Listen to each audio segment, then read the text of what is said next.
Greetings from my kitchen. Actually, I'm here next to the hatch that goes to the dining room because I wanted to talk about the Gospel of today, which was Luke chapter 10, verses 38 to the end. That's the well-known story about Martha and Mary.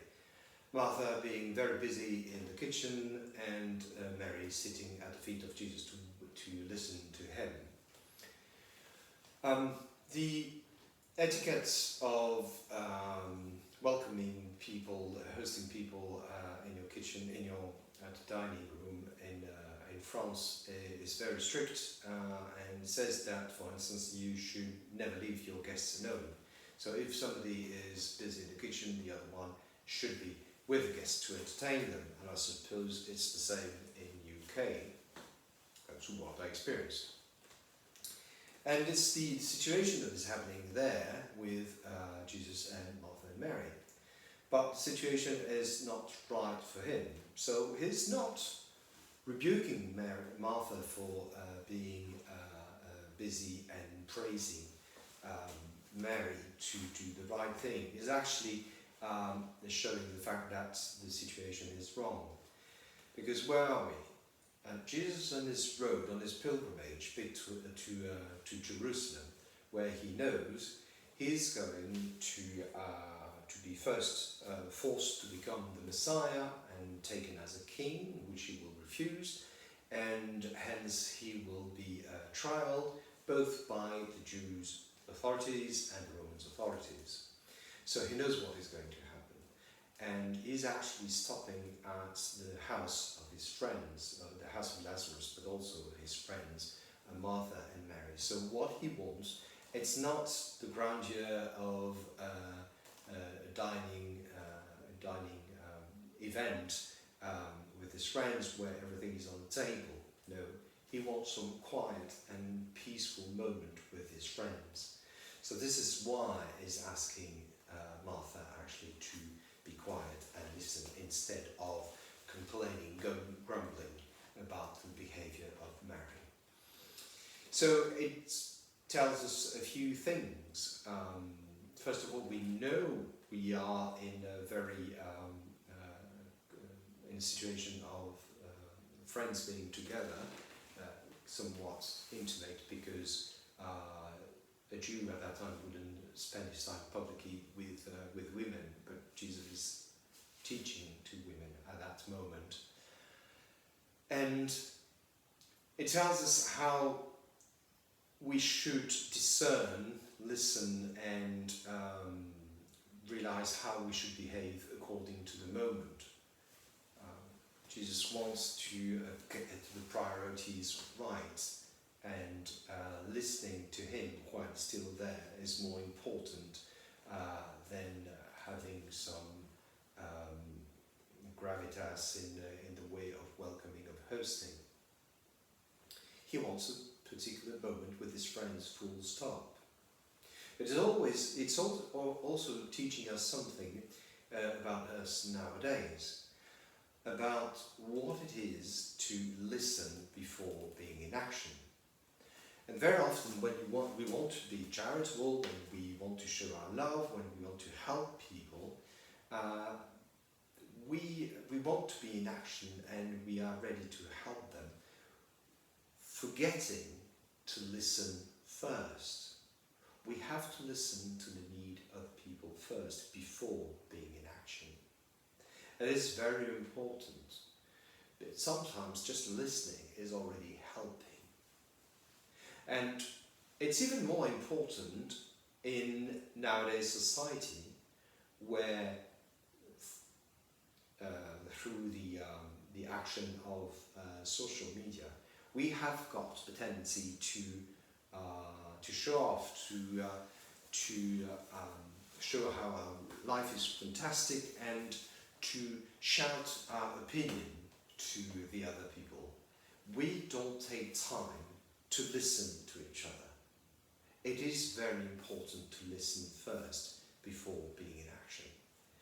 And if we did make an endeavour in slowing the pace and actually listening to people,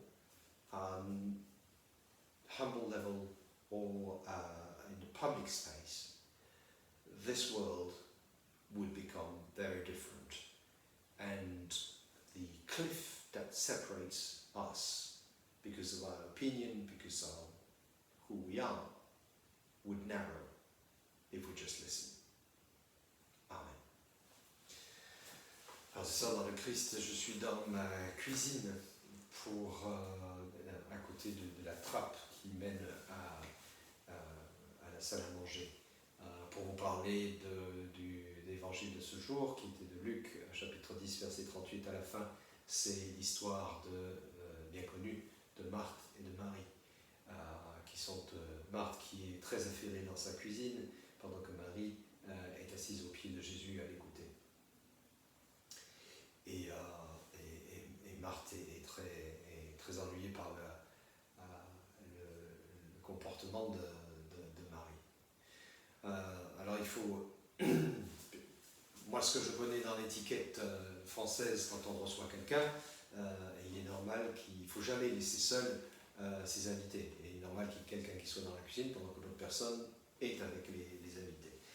Et je suppose que c'est la même étiquette au Royaume-Uni, enfin plus ou moins c'est mon expérience jusqu'à présent.